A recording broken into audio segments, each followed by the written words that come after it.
comprendre. Et n'oubliez pas de vous abonner à la chaîne et d'activer la cloche pour ne rater aucune nouvelle vidéo.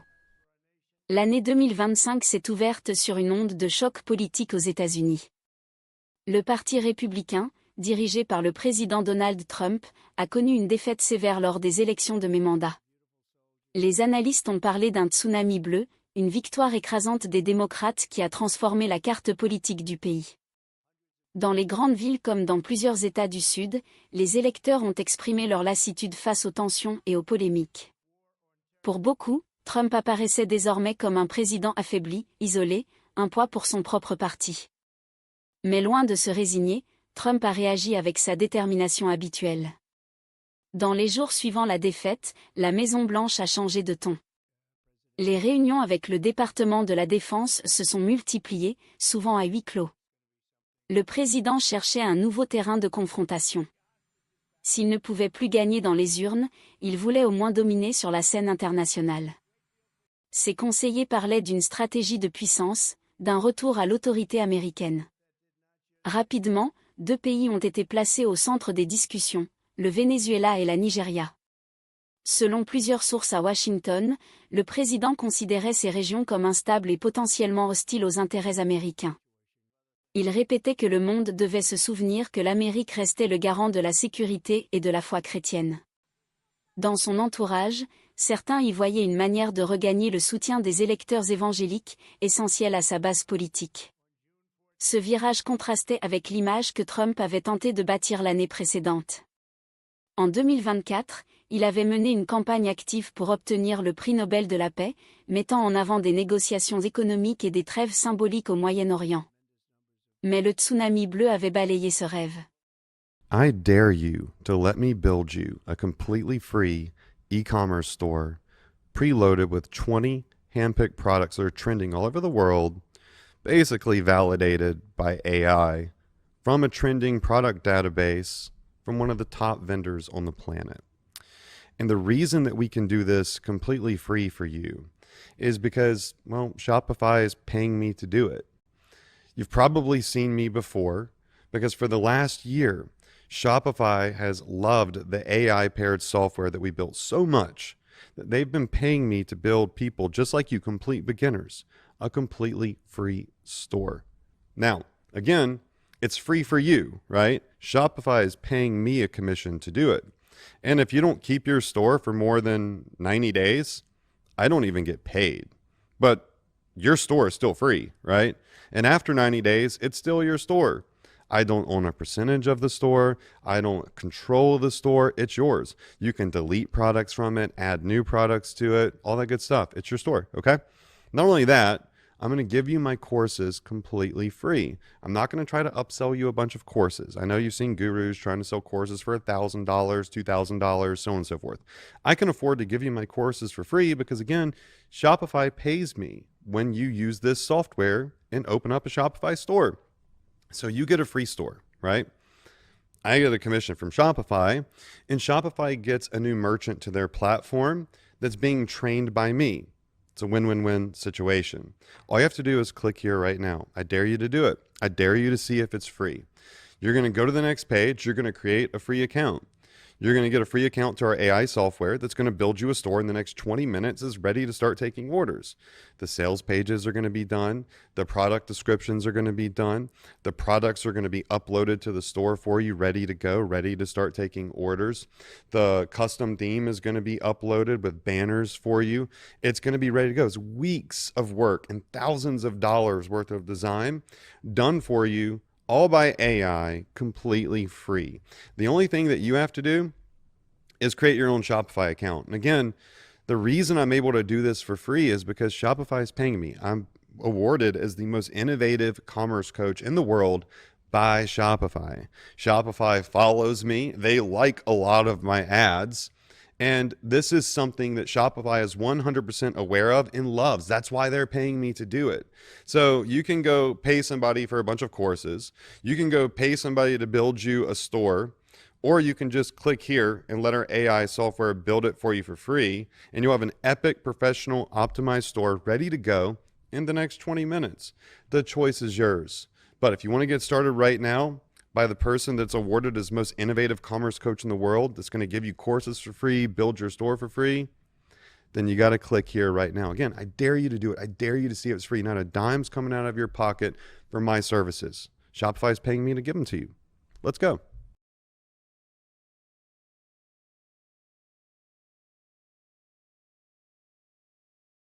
I'm a big fan of Zigpull. It's probably one of the two most important apps to our website, I would say, in terms of improving your business, right? I think it's really good. TikTok Shop is a super, super good platform for us. But it's interesting, right? Like, if you're selling in TikTok Shop, you don't get like kind of all the benefits of web browser tracking, right? You don't get like TM parameters and kind of double checking and first party tracking. So it's important for us to know kind of like the blend between organic to paid. We've built a lot of things to help us answer that question, right? Which Zigpull is a pretty big one, right? What I was doing was I was like looking at Triple Whale, which is a like attribution solution, right? But it's really expensive. It's like $500 to $1,000 a month. Zigpull gives you a ton of user data when it returns back like the actual poll item, right? Among what other things are the... Frustré, il abandonna la posture du président pacifique et adopta celle du chef guerrier. Les médias internationaux suivirent cette transformation avec inquiétude. En Europe, plusieurs chancelleries évoquaient un climat de tension. À l'ONU, les diplomates cherchaient à comprendre si cette nouvelle attitude serait suivie d'actes concrets. L'administration américaine, elle, semblait déjà préparer une série d'annonces. Dans les couloirs du Pentagone, une phrase revenait souvent: « Le président veut agir vite ». Les conseillers militaires se montraient prudents, mais Trump, fidèle à son tempérament, exigeait des options immédiates. L'atmosphère à Washington devenait électrique. Les correspondants de presse attendaient un discours officiel qui pourrait tout changer. Quelques jours plus tard, la rumeur fut confirmée. Trump allait s'adresser à la nation et au monde depuis la Maison-Blanche. Le thème principal serait la situation en Afrique de l'Ouest. Lorsque les caméras s'allumèrent et que le président entra dans la salle, tout le monde comprit que quelque chose de grave allait être annoncé. Le visage fermé, le ton solennel, il se prépara à prononcer des mots qui allaient résonner bien au-delà des frontières américaines. Le discours tant attendu commença dans un silence total.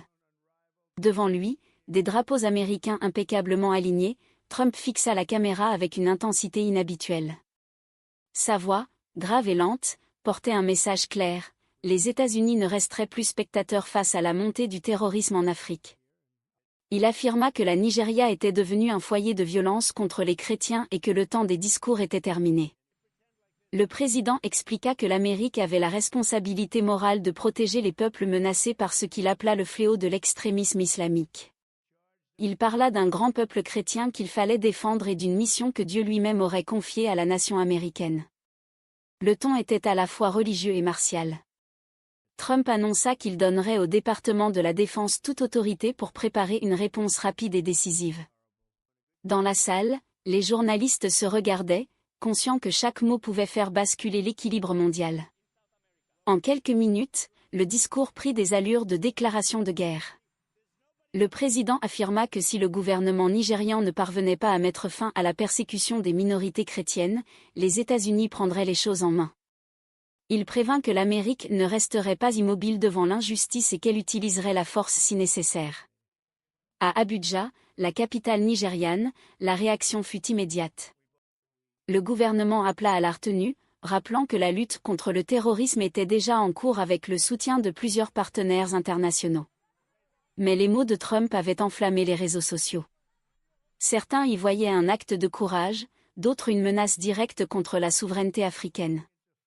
Dans les heures qui suivirent, les chancelleries européennes et l'Union africaine exprimèrent leurs préoccupations. Le ton de Washington semblait franchir une ligne rouge. Au Conseil de sécurité, la diplomatie américaine tenta de minimiser l'impact du discours, parlant d'un avertissement symbolique. Mais les analystes notaient que des mouvements inhabituels avaient été observés dans plusieurs bases américaines. Au cœur de la Maison-Blanche, l'atmosphère restait tendue. Trump paraissait satisfait de l'écho mondial de son message. Pour lui, cette démonstration de force prouvait qu'il contrôlait encore l'agenda international malgré ses difficultés politiques internes. Autour de lui, ses conseillers se demandaient si cette rhétorique agressive n'allait pas provoquer une réaction en chaîne. Et pendant que les caméras se détournaient lentement de Washington, les premières discussions militaires reprenaient déjà dans l'ombre. Les décisions semblaient s'accélérer, et une nouvelle phase de tension internationale commençait à se dessiner. Le lendemain du discours présidentiel, les réactions se multiplièrent sur les chaînes d'information et dans les journaux du monde entier. De nombreux commentateurs soulignaient que la référence constante à la défense des chrétiens en danger relevait moins d'une conviction spirituelle que d'une stratégie politique calculée. Aux États-Unis, les analystes rappelaient que la base électorale la plus fidèle à Donald Trump était composée des évangéliques conservateurs, particulièrement influents dans le Sud et le Midwest. Pour ces électeurs, entendre le président se présenter comme le défenseur de la foi renforçait un sentiment d'appartenance et de loyauté. Mais les spécialistes du continent africain insistaient sur une réalité plus complexe. Le conflit au nord de la Nigeria ne pouvait se réduire à une simple opposition religieuse. Les violences, souvent liées à la pauvreté, aux tensions ethniques et à la concurrence pour les ressources, touchaient aussi bien des villages chrétiens que musulmans. Les experts rappelaient que Boko Haram, groupe terroriste actif depuis des années, attaquait indistinctement des civils sans distinction de foi. Réduire le drame à une croisade entre religions paraissait donc simpliste et dangereux. Plusieurs voix se levèrent pour dénoncer cette lecture biaisée. À New York, un ancien diplomate américain expliqua que la rhétorique religieuse servait surtout à détourner l'attention des vrais enjeux géopolitiques. Selon lui, Trump utilisait la peur et l'émotion pour rallier un électorat divisé après le tsunami bleu. En présentant le monde comme un affrontement entre chrétiens et musulmans, il recréait une ligne de fracture qui lui profitait politiquement. Les observateurs soulignaient aussi une incohérence frappante. Le président se disait prêt à envoyer des troupes pour protéger des chrétiens nigérians, mais restait silencieux face aux souffrances de communautés chrétiennes dans d'autres régions, notamment à Gaza et en Cisjordanie, où les tensions persistaient depuis des mois. Cette sélectivité alimentait les critiques sur l'authenticité de son discours. Dans les milieux universitaires, on analysait ce tournant comme une instrumentalisation classique de la religion à des fins de pouvoir. Le message du président, saturé de références spirituelles et patriotiques, cherchait à transformer un problème lointain en symbole de résistance morale. En agitant la défense de la foi, il redonnait un sens épique à son mandat fragilisé. Les églises évangéliques américaines, de leur côté, réagirent avec enthousiasme. Plusieurs pasteurs influents prirent la parole pour saluer le courage du président. Dans leurs sermons, ils parlaient d'une mission divine confiée à l'Amérique. Les médias proches du pouvoir relayèrent ces messages, consolidant l'image d'un leader providentiel. Cependant, la société civile, les ONG et une partie du clergé catholique dénoncèrent cette manipulation. Du coup, je vais dire aux enfants qu'on annule les vacances au ski. Excusez-moi monsieur, vous avez Oui. une montre magnifique. Qu'est-ce que Merci. vous faites dans la vie? Je suis coach en ligne, entrepreneur en ligne. J'aide les personnes à créer leur business. Ils appelaient à une approche équilibrée, fondée sur la diplomatie et le développement plutôt que sur la force. Mais à Washington, la dynamique semblait déjà enclenchée.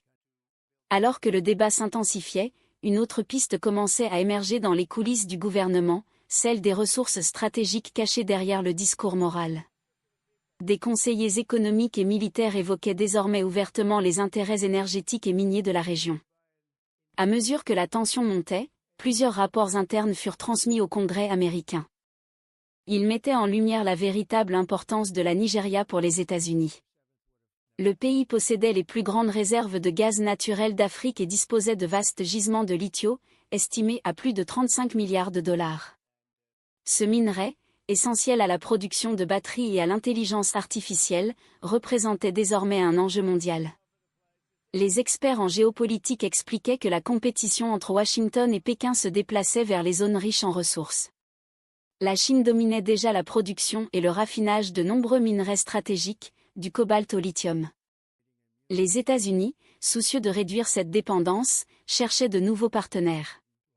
Après les sanctions contre Moscou et les tensions en Ukraine, la Maison-Blanche voulait sécuriser des sources africaines.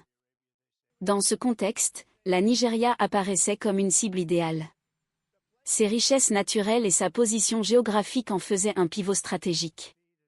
Sous couvert de protéger les populations chrétiennes, Washington préparait discrètement une série d'accords économiques et militaires.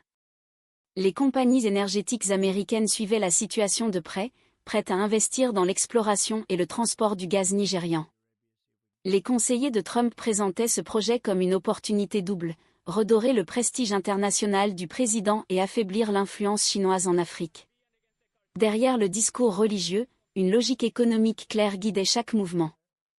Le Pentagone travaillait déjà sur des scénarios d'intervention limités, supposément humanitaires, mais qui garantiraient la protection des infrastructures minières. En Chine, les médias d'État réagirent avec prudence mais fermeté. Les éditoriaux dénonçaient une tentative américaine de s'emparer des ressources africaines sous prétexte moral.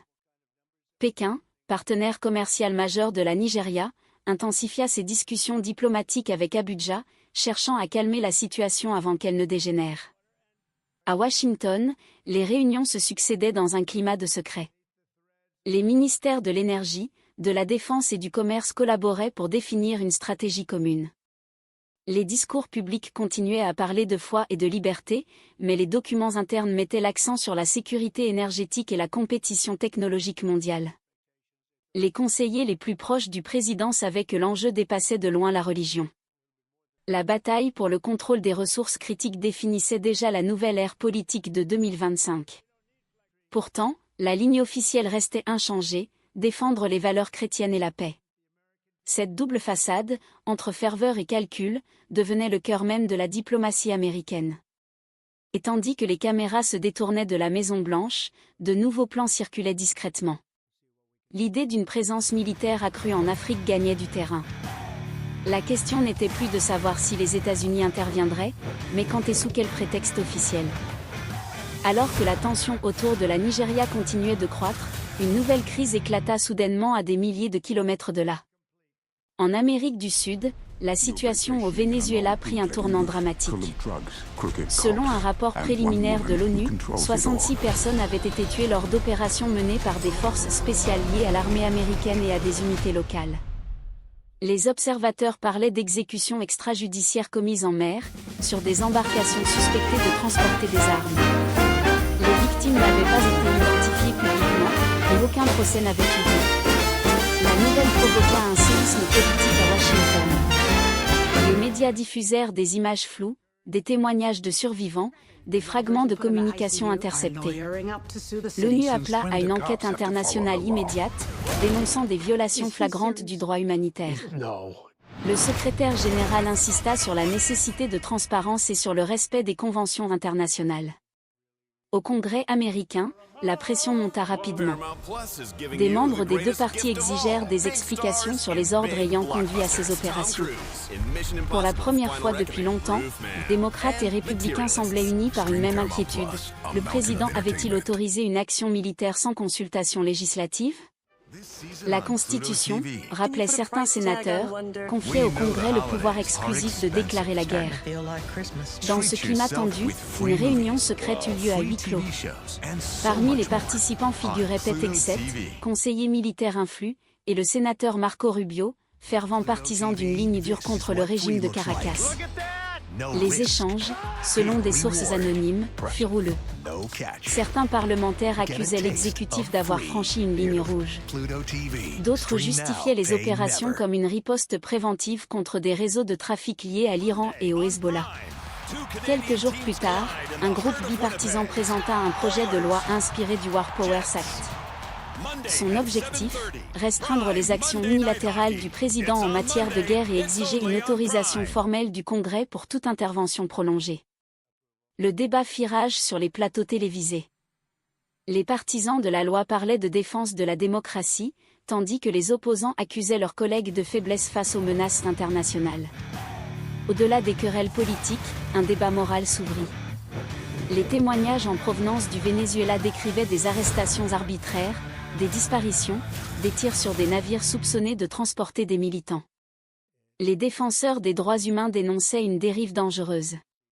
Même certains alliés de Trump admettaient, en privé, que ces actes rappelaient les heures sombres de la guerre contre le terrorisme. L'opinion publique américaine commençait à douter. Les sondages montraient une baisse de confiance envers la Maison-Blanche. La promesse d'un président fort semblait désormais synonyme d'instabilité mondiale. Les images de civils tués faisaient le tour des réseaux sociaux, provoquant une onde d'indignation. Dans les couloirs du Congrès, les discussions continuaient tard dans la nuit. Les divisions internes du Parti républicain, déjà mises à nu par le tsunami bleu, s'accentuaient. Une partie de ses élus voyait dans cette escalade un risque politique mortel pour leur avenir. D'autres, au contraire, estimaient que seule une démonstration de force pouvait sauver la présidence. Pendant ce temps, les opérations au Venezuela se poursuivaient dans le plus grand secret, sans que personne ne sache jusqu'où elles iraient. Les jours suivants furent marqués par un débat national d'une intensité rare. Dans les universités, les médias et même au sein des institutions fédérales, une question revenait sans cesse: où s'arrêtent les pouvoirs du président des États-Unis? Les spécialistes du droit constitutionnel rappelaient que la séparation des pouvoirs était la pierre angulaire du système américain. Si le Congrès perdait sa capacité à autoriser la guerre, la démocratie elle-même en serait fragilisée. Le narrateur observait que la situation dépassait les simples querelles partisanes.